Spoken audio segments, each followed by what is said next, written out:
dimanapun saya berada, saya pasti akan menemukan tantangan. Contoh misalnya sekarang SMA ada tantangannya. Kuliah ada tantangannya. Dunia kerja ada tantangannya. Masuk dunia rumah tangga ada tantangannya. Tidak berumah tangga pun ada tantangannya. Jadi dimanapun itu tantangan itu pasti ada.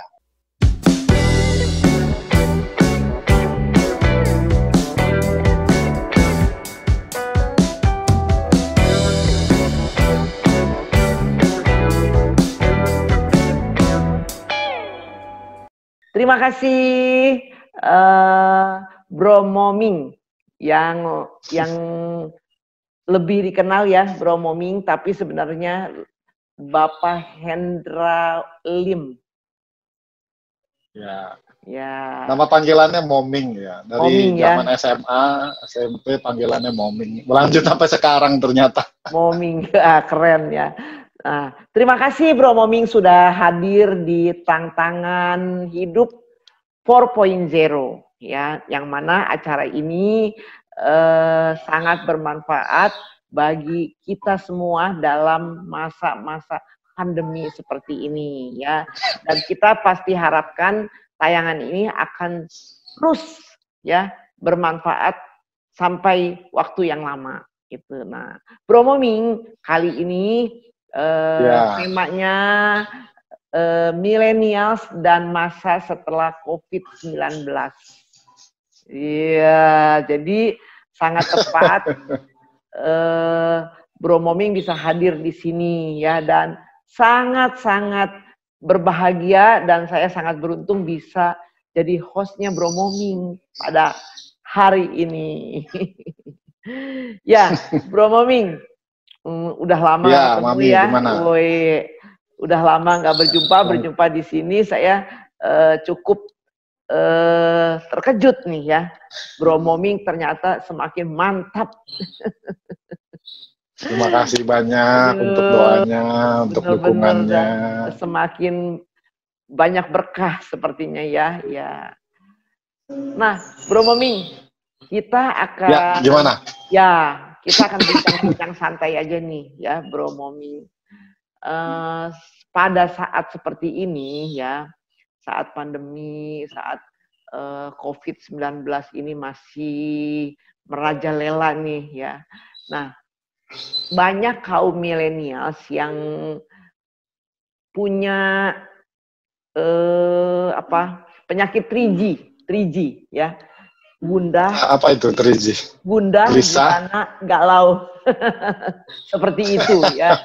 Nah, bagaimana ini kaum milenials kok bisa terjangkit penyakit 3G ini ya? Kenapa sih mesti gundah? Kenapa mesti gelisah? Kenapa mesti galau begitu? Nah, bagaimana menurut Bro Moming nih? Coba. Oke, makasih buat undangannya. Satu kesempatan yang luar biasa.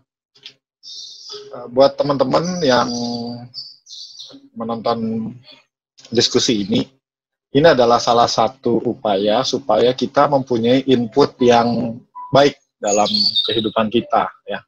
Bayangkan kalau otak kita itu atau pikiran kita itu seperti ladang yang sangat subur, maka apapun yang masuk itu kemudian dipelihara itu dalam artian terus dikasih energinya, maka dia berkembangnya akan luar biasa. Apapun itu bentuknya, apakah itu pemikiran yang baik ataupun yang jelek. Nah, khususnya yang jelek ya, dalam kondisi seperti ini memang banyak banget info-info yang berseliweran ke sana kemari. Kadang-kadang juga tidak jelas mana lagi yang benar, karena kita hidup di era di mana informasi itu kecepatannya dalam hitungan detik, sudah bukan berhari-hari seperti dulu. Oleh sebab itu, membekali diri dengan input melalui video-video channel seperti ini, apakah via YouTube, Instagram, Facebook, Zoom, dan sebagainya, itu akan membantu kita untuk mengurangi perasaan-perasaan negatif, khususnya persepsi-persepsi yang dimunculkan oleh pemikiran kita sendiri tentang masa depan. Itulah dasar kenapa muncul penyakit 3G itu, gundah, gulana, galau, gelisah, dan sebagainya. Karena kita ini manusia diberkahi dengan kecerdasan yang memang di atas rata-rata dibandingkan makhluk lain. Malah boleh dibilang yang paling sempurna lah, yaitu otak, yaitu pemikiran. Payahnya kalau dia dalam keadaan yang tidak terlatih, malah akan menciptakan lebih banyak kisah-kisah, story-story yang kita ciptakan sendiri sebenarnya tentang keadaan yang sekarang maupun yang akan datang. Dampaknya ya kita jadi gudah, gelisah, galau, dan GG yang lain yang itu akan efek banget ke kehidupan kita sehari-hari. Sehingga gimana cara untuk mengatasinya? Pertama adalah saya bilang inputnya. Inputnya itu harus yang benar nih, ibaratnya benihnya yang positif. Apa yang masuk ke dalam otak kita melalui tontonan, melalui bacaan, melalui diskusi, itu harus mampu kita saring. Saya pikir sudah hampir 8 minggu ya kita menghadapi kondisi seperti ini. 2 bulan, saya ingat saya terakhir kali pulang dari Jakarta itu tanggal 28 Maret. Karena sebelumnya saya masih di Palembang, terus balik Jakarta tanggal 28 sampai hari ini. Dan beritanya ya bolak-balik itu aja. Artinya apakah ini jumlahnya bertambah, berkurang, dan sebagainya. Dan akhirnya itu kan beritanya jadi jenuh. Nah, oleh sebab itu perlu bagi kita, teman-teman yang millennials, untuk membekali dirinya dengan input-input yang baik, ya, yang positif. Sehingga 3G-nya itu nggak berkembang. Karena itu itulah masalah sesungguhnya, bukan COVID-nya sebenarnya. Kalau buat saya sih adalah seperti itu. That's the real problem, adalah banyak kisah-kisah, banyak cerita yang kita lihat itu dari sisi jeleknya aja. Tolong dong dilihat, memang jumlah kasusnya bertambah. Tapi ada juga jumlah orang meninggal yang berkurang. Ya kalau kena meninggal, yang berkurang, yang sembuh juga banyak. Unless ini sesuatu yang nggak ada. Contoh gini, kasus 100.000 meninggal 95.000. Itu saya juga pasti guna-gulana. However, ya kita juga pasti, waduh, ngeri banget nih. Tapi kenyataannya adalah banyak yang sembuh, bisa disembuhkan. Ya, yang pasti itu yang harus jadi input bagi kita. Ya. Itu loh cara. Kalau menurut saya caranya adalah itu. Betul. Jadi kaum milenials ini mesti bisa berbuat seperti kebajikan ya, bisa membedakan mana yang baik, mana yang buruk, dan lakukanlah yang terbaik seperti itu ya. Dan nggak ada kata terlambat untuk kita bisa berlatih sebenarnya, menggunakan kesempatan ini untuk berlatih. Begitu ya, Bro? Ya, inputnya yang mesti bisa menyaring ya, bisa disaring. Ya, itu juga. Betul. Nah, itu ya, jadi yang melihat tayangan ini sangat bermanfaat sekali ya, apa yang tadi dikatakan oleh Bro Moming tuh ya, inputnya. Jadi, ya, inputnya, isinya yang mesti diperbaiki sehingga nggak melulu yang masuk itu jelek-jelek terus. Iya, betul. Ya, kalau yang masuknya jelek terus, gimana mau produksi yang bagus? Iya, betul. Simpel aja. Iya. Nah, buat saya nih, baru saya merasa sangat gembira ya lihat anak-anak muda ini buka usahanya itu ya sangat maju ya, sangat maju. Yang buat kopi lah, yang buat makanan inilah, yang buat itulah, sangat maju. Saya sangat senang sekali tuh bahwa wah, nanti nih anak-anak murid nih ya bisa nih usaha seperti ini ya. Terus wah, nanti cucu saya juga bisa usaha kayak gini nih. Baru mikir seperti itu, senang tuh lihatnya. Tapi setelah terjadinya COVID ini, saya prihatin ya. Banyak anak-anak muda yang baru buka usaha di mall ya, buka ini, buka itu, sekarang tiba-tiba tutup ya.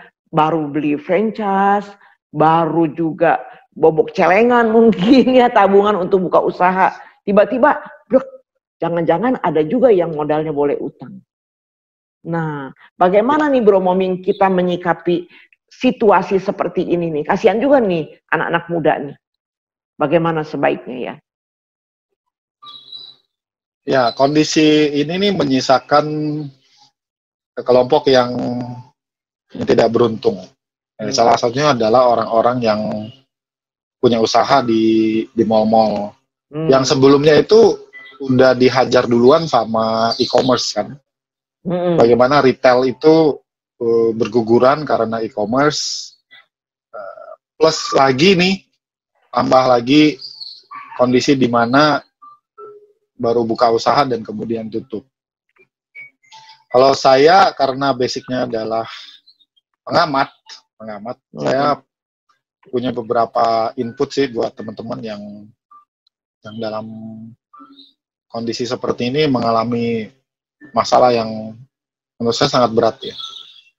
Apalagi kalau kita sampai sangat berat, apalagi sampai modalnya itu kan namanya usaha itu kan selalu ada resiko, dan untuk mendapatkan modal itu mungkin saja kita minjam lah, kita bilang, dari bank. Satu sih, ke dalam kondisi gini nih, sepertinya pemerintah juga sudah mulai meminta pihak bank untuk merelaksasi. Itu satu, mudah-mudahan itu bisa terwujud, karena kalau roda ekonominya macet, ini nanti yang rugi itu bukan cuman yang punya bisnis yang tadi Mami bilang, ini sebenarnya nanti rembetnya panjang banget ini sebenarnya. Itu pasti. Jadi bagaimanapun juga pemerintah Republik Indonesia dalam kondisi seperti ini pasti berupaya bagaimana roda ekonominya tetap bisa berputar. Salah satunya adalah meminta bank-bank untuk memberikan relaksasi. Saya juga dalam beberapa hari ini terima email dari kartu kredit sih, mereka bilang bunganya diturunin, masa pembayaran diperpanjang dan sebagainya. Ya itu yang bisa teman-teman di bisnis gunakan. Mudah-mudahan juga bisa jadi satu solusi. Berikutnya adalah kalau teman-teman yang udah masuk dunia bisnis kan sudah punya satu karakter, yaitu satu keberanian untuk memulai sesuatu yang baru. Karakter ini yang kemudian coba digali kembali, kreativitasnya yang kemudian dicari lagi. Kalau yang kondisinya sudah nih mallnya tutup, nggak bisa buka, lalu dan segala macamnya, mesin ekonomi sudah berhenti, kita juga harus berhenti memikirkannya. Karena nggak ada upaya apapun yang bisa dilakukan untuk mengubah. Karena semakin kita berupaya mengejar perubahan itu, ngotot, itu malah nanti berdampak makin negatif. Dan dampak negatifnya itu bukan cuma ke bisnis, itu bisa ke keluarga, bisa ke anak, bisa ke segala macam. Banyak hal ya. Iya, betul. Banyak hal. So, anyways, tetap karena Anda udah masuk dunianya, kalau Robert T. Kiyosaki bilang ini sudah masuk ke sebelah kanan ya, kuadran kanan, sudah masuk dunia usaha.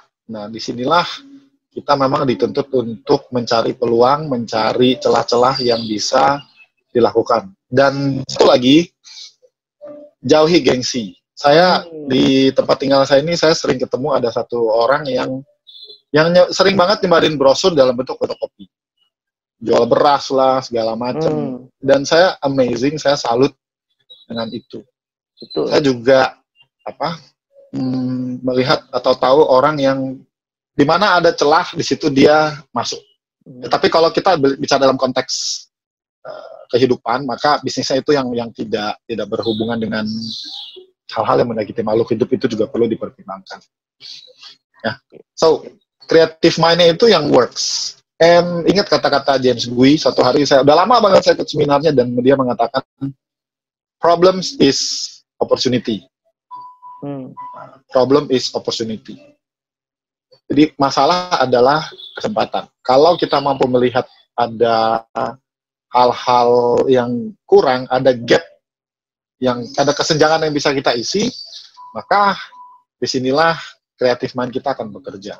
Iya. Yang paling penting itu nih, berhenti untuk memikirkan yang enggak. Berhenti untuk menciptakan story-story, kisah-kisah yang dramatik banget, artinya ngomongin hal-hal yang berdampak sekali kepada kondisi batin kita. Iya, betul. Itu aja. Terus ada lagi nih, sebenarnya ini panjang. Nah, dukungan dari orang dekat itu penting. Ya, dukungan dari orang dekat itu penting. Kalau yang bisnis adalah suaminya, si istri, saya rasa dalam kesempatan ini perlu untuk tetap memberikan dukungan. Atau sebaliknya, kalau yang bisnis adalah istrinya, maka suaminya juga harus dapat memberikan dukungan. Karena di saat-saat terburuk seperti inilah, orang benar-benar butuh yang namanya support. Nah, support ini yang kemudian akan jadi energi membantu mereka jadi lebih kreatif untuk mencari solusi. Betul. Itu sih yang saya bisa pikirkan saat ini.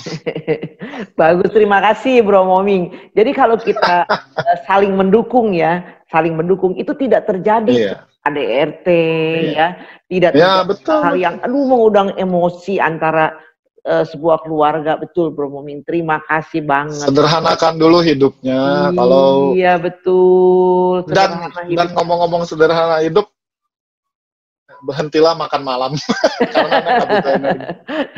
Tapi kalau yang sudah biasa makan malam ya itu yang susah, repot. Ya kurangilah menunya lah yang sederhana gitu ya. Sederhana aja.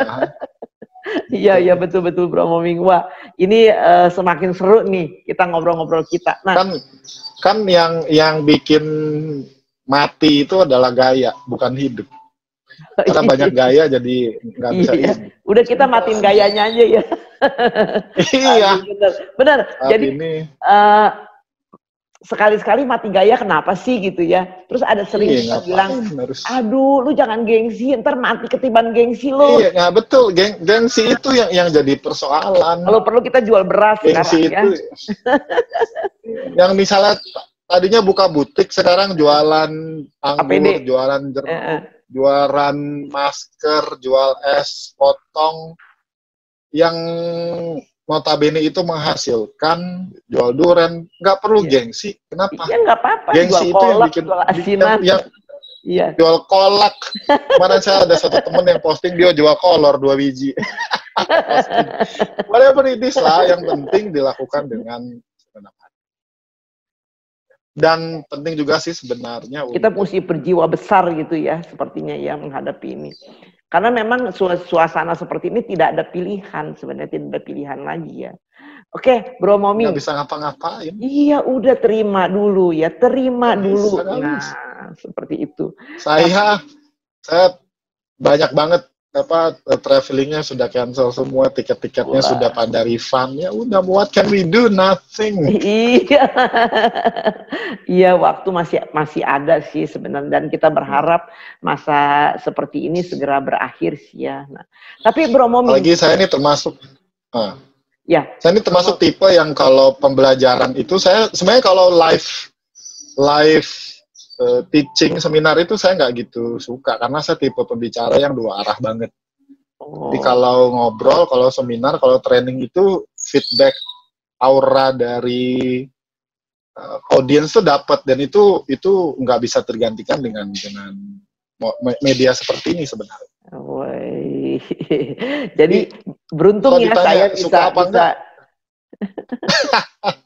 bisa bertatap muka sama Bro Moming saat ini. Wah, satu keuntungan juga buat saya untuk belajar ya, untuk belajar. Sama-sama nih, saling belajar. Ya gini Bro, karena saya bergerak di bidang pendidikan nih ya, ada satu pertanyaan buat saya nih ya. Masa pandemi ini kan anak-anak belajar di rumah, ya. Bukan anak-anak aja, hampir semua, termasuk mahasiswa, mahasiswi belajarnya di rumah. Semua, dosen juga belajar di rumah. Dosen juga belajar di rumah ya, ya semua.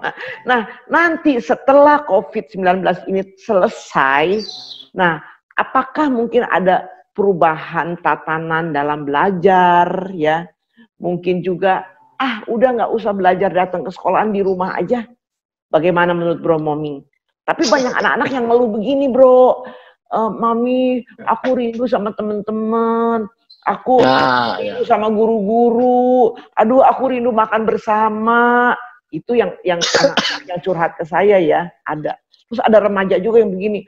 Aduh, Mam, pacar aku udah lama nggak dikunjungi loh. Seperti gitu. Nah, mana ini nanti apakah ada perubahan tatanan ya dalam belajar, dalam pergaulan, bahkan mungkin dalam rumah tangga, Bro. Ya. Kalau saya dengar kemarin ada istilahnya apa ya, new apa ya, new normal. Ya, nah seperti itu ya. Nah new normal kayak gitu ya. Ada anak, Mam, apa new normal? Saya juga nggak tahu new normal. Baru saya dengar nih akhir-akhir ini. Jadi itu ada perubahan katanya. Nanti kita akan mengalami masa new normal katanya. Nah, apa tuh bro? Coba bro. Bro Moming. Nah, pertama kita balik ke ngobrolan yang awal itu tentang penciptaan persepsi, penciptaan dunia melalui pikiran. Bahwa itu istilah-istilah yang digaungkan dan berhubungan dengan apa ramalan di masa depan. Nah, iya. Jadi, nah itu benar apa enggak? Kalau analisis saya ya secara sederhana begini, dunia ini mengalami beberapa fase perubahan. Pertama adalah, yang paling pertama adalah, ini yang saya tahu ya, yang paling pertama adalah fase ketika orang menemukan mesin uap. Jadi, mesin pertama kali ditemukan. Itu perubahannya drastis. Okay? Dengan penemuan mesin uap, penemuan listrik itu drastis. Karena industrialisasi mengubah wajah dunia. Sesuatu yang tadinya dibuat secara manual, ini sekarang bisa diotomatisasi dengan mesin. Ya. Tuh, perubahannya. Oke. Perubahan berikut kedua itu adalah masa teknologi informasi. Ya.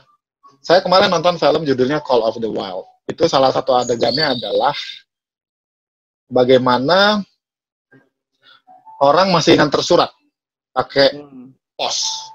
Karena ceritanya tentang di daerah kutub, maka pakai anjing-anjing yang membawa seluncuran, dan orang terima surat itu senangnya luar biasa. Bayangin, sepucuk surat bisa tiba di rumah Anda itu dalam waktu hitungannya bulan loh. Yang di sekarang in a split second kita bilang, zep, informasi dapat. Itu mengubah tatanan dunia. Oke? Tentu ada banyak lagi fase, tapi dua ini saja yang teringat sama saya, catatannya penting. Satu yang tadi, penemuan yang tadi itu, yang mesin uap, listrik, dan sebagainya. Berikutnya adalah yang tadi ini skala masa teknologi informasi, sehingga kita punya segala macam gawai, dan kemudian kecepatan internet juga sekarang jauh lebih baik dibandingkan dulu, tahun 97-98 ketika mulai mengenal namanya Hotmail. So, dengan after this pandemic, saya nggak melihat ada satu perubahan yang signifikan dalam konteks yang bisa mengubah wajah dunia sepenuhnya. Itu dia. Kalau masalah kesehatan sih, kelihatannya orang sudah lebih aware. Itu satu lah, yang memang harusnya dilakukan dari dulu. Tapi kalau perubahannya drastis, karena dari mesin uap, penemuan dari ke mesin uap itu drastis. Lalu, sekarang teknologi informasi itu drastis. Kalau yang ini saya nggak lihat ada yang kayak drastis gitu ya, nggak ngerasa gitu. Yang saya bayangkan kalau dalam konteks pendidikan malah konsep blended learning, artinya pembelajaran secara blended, itu perpaduan ya Mi, antara offline online, itu sebuah metode sebenarnya udah lama banget. Di beberapa negara itu sudah dilakukan, bahkan beberapa kampus itu sudah bisa memberikan kelas S2 online, termasuk universitas terbuka.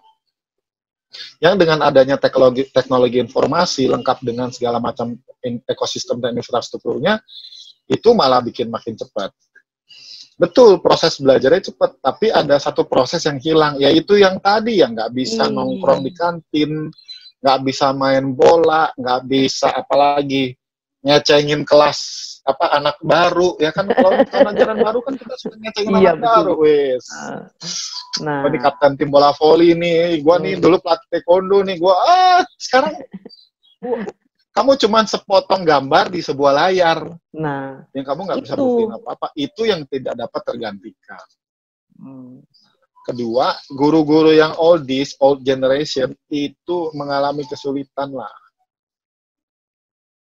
Gimana cara nge-zoom coba? Breakout room, screen share. Saya aja waktu mulai ngajar Zoom itu, saya juga untung saya lahir di daerah di mana adapted dengan teknologi, saya cepat. Saya nggak kebayang dosen-dosen tua yang tiba-tiba mesti ngajar kelas online. So, I think sih perubahannya nggak gitu banyak ya. Nggak sedrastis dengan adanya gawai media sosial dan teknologi internet. Jadi, so far, I don't think it's going to be new normal. Itu sih analisis saya ya. Everything is gonna be okay. Mungkin malah Anda akan lebih respect yang namanya berhubungan secara offline. Ini kan belakangan orang bangga nih bisa online. Live di mana-mana, nongkrong di kafe ini aja live, Instagram.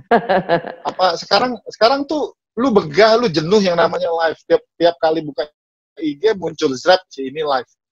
Kecuali kita selebgram, kecuali kita adalah orang-orang yang penting banget sih orang tahu lu lagi makan apa dan sama siapa. Kalau karena saya termasuk tipe yang hobinya ketemu orang, bagi saya perubahannya nggak gitu banyak. Ya itu sih. Kalau dari sisi pendidikan, ya guru-guru memang cukup mengalami satu lonjakan perubahan yang besar ya, karena biasanya mereka ketemu murid, sekarang enggak, jadi mereka harus cari cara supaya bisa tetap deliver. Ini memang yang harus kita pikirkan ya, yang harus kita pikirkan dalam dunia pendidikan. Bagaimana kalau ini misalnya menjadi panjang gitu ya, itu yang perlu dipikirkan ya. Tapi masukan dari Bro Moming sangat menginspirasi sih sebenarnya.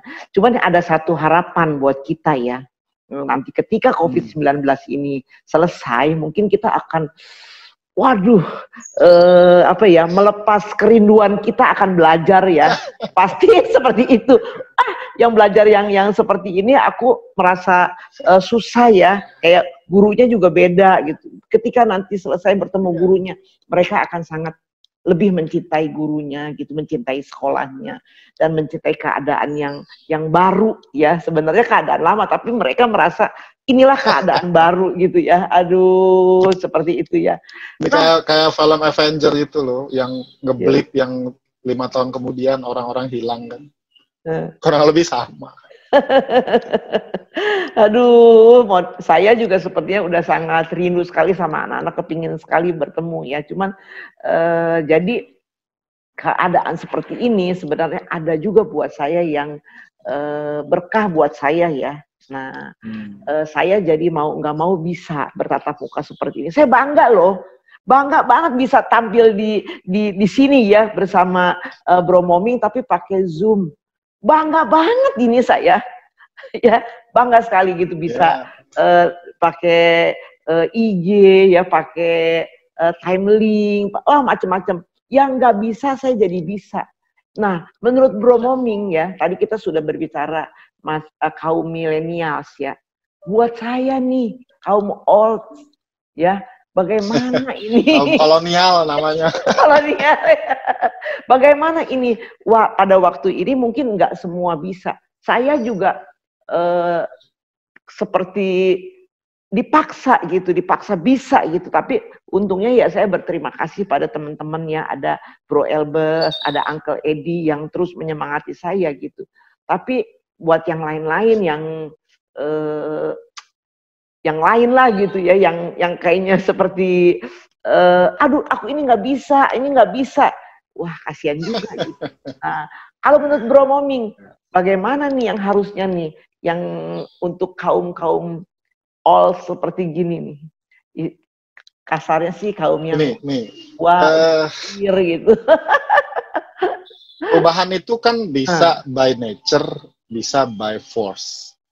By nature itu memang dari dalam itu ada satu kesadaran, saya harus melakukan sesuatu yang berbeda, saya harus mengubah kebiasaan-kebiasaan lama saya, sehingga saya bisa beradaptasi dengan kondisi yang baru. Itu yang bagus, itu yang diharapkan dari semua orang. Kalau perubahan yang dimulai dari dalam itu, nanti energinya lebih kuat, kesadarannya lebih tinggi, hasilnya juga lebih maksimal, karena memang ada satu niat, ada tekad untuk mencapai sesuatu yang belum ada. Nah, yang berikutnya adalah perubahan by force. Yang nggak bisa membuat orang itu tetap harus ada di zona nyaman, jadi dia harus keluar dari situ. Nah, kalau orang-orang tertentu itu dia nggak berubah, nggak kenapa-napa. Nah, itu yang ya karena dia masih tidak merasa menganggap kalau itu penting buat dia. Kalau buat Mami kan penting. Gua masih mau bisa berbagi, bisa menginspirasi. Mau nggak mau, Mami mesti cari cara yang kebetulan ada caranya, cuman how to-nya yang belum dikuasai. Iya. Kebetulan ada support sistemnya, kemudian bisa terbantukan. Jadi orang mau berubah apa enggak itu karena dia nggak bisa melihat ada satu hal positif yang baik yang dia akan dapat. Dia lebih nyaman dengan yang lama.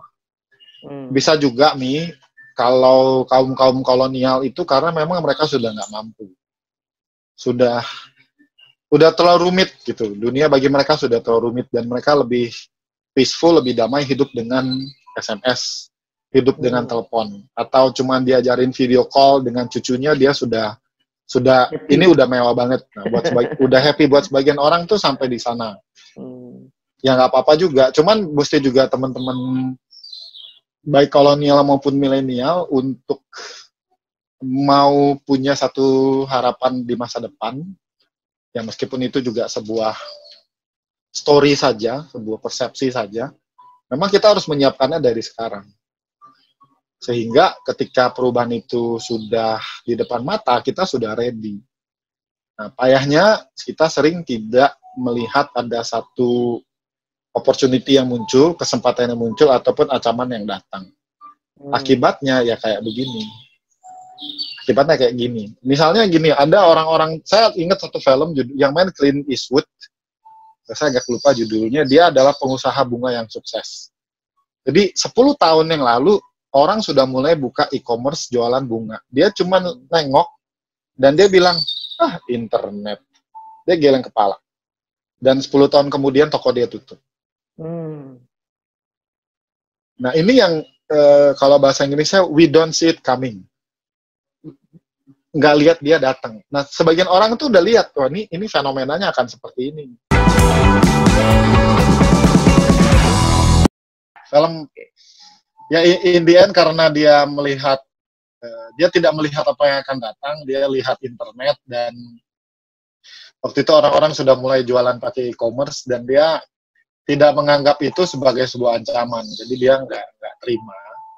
Artinya dia tidak mau berubah, tidak mau berupaya untuk adaptasi dengan kondisi pada saat itu, dan akhirnya kan kenyataannya kan itu semakin menggulung ya, semakin menggulung, dan akibatnya suatu hari dia harus menutup usahanya yang secara tradisional itu.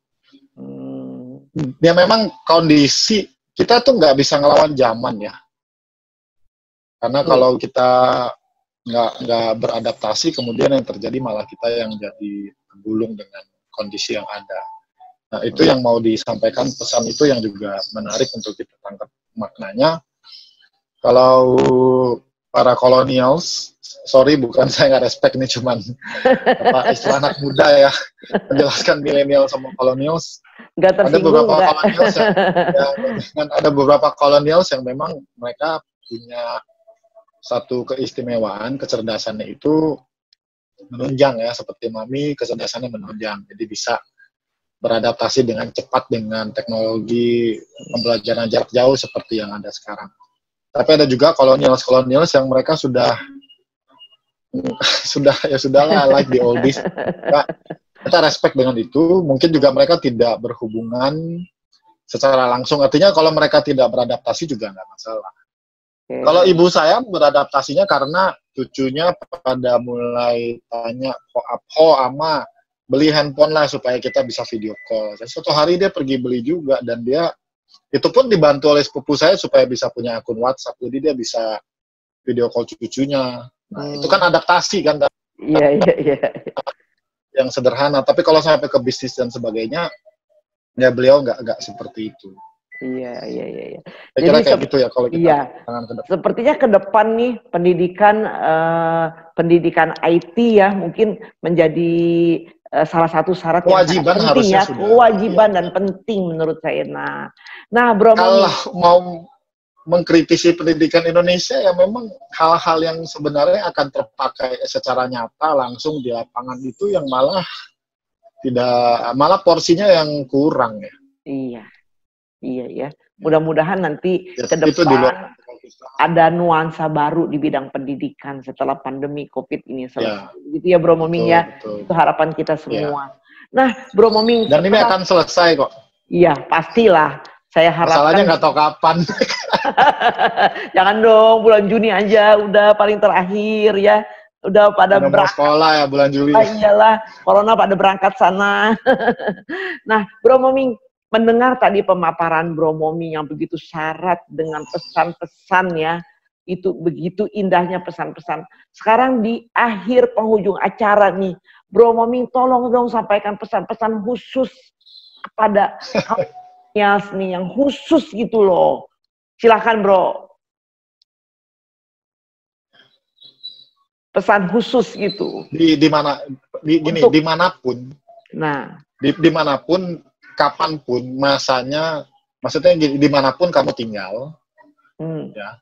Kemudian di masa manapun yang namanya tantangan itu pasti ada. Itu satu attitude yang mesti kita punya. Artinya dimanapun saya berada, saya pasti akan menemukan tantangan. Contoh misalnya sekarang SMA ada tantangannya. Kuliah ada tantangannya. Dunia kerja ada tantangannya. Masuk dunia rumah tangga ada tantangannya. Tidak berumah tangga pun ada tantangannya. Jadi dimanapun itu tantangan itu pasti ada. So, itu realita yang harus kita terima. Dari dulu sampai sekarang, sampai nanti yang namanya tantangan itu pasti selalu ada. Apa yang mesti kita petik dari kenyataan itu? Hanya orang-orang yang siap dengan tantangan, yang berani menghadapi tantangan, dia yang akan siap lagi untuk menghadapi tantangan berikutnya. Itu sebabnya kita perlu yang namanya gigih, perlu namanya tekun, perlu yang namanya ngotot.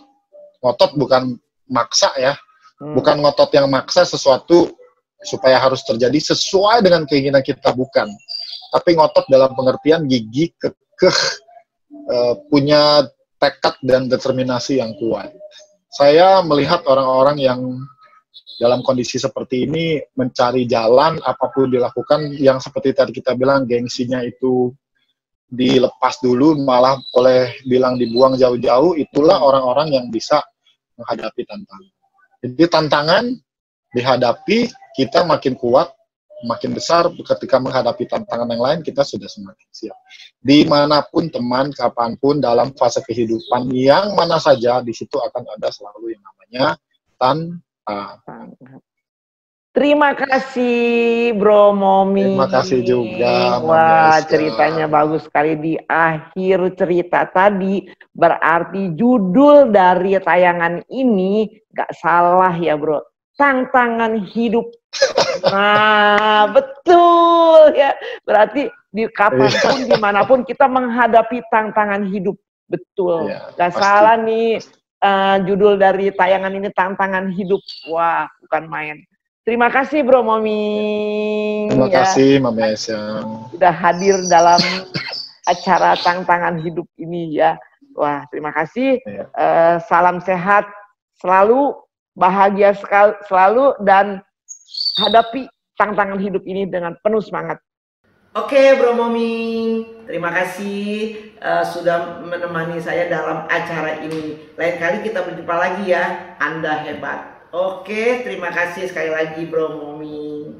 Nah, teman-teman semua, jangan lupa ya, lihat tayangan ini terus dan kasih like and subscribe dan loncengnya dibunyikan.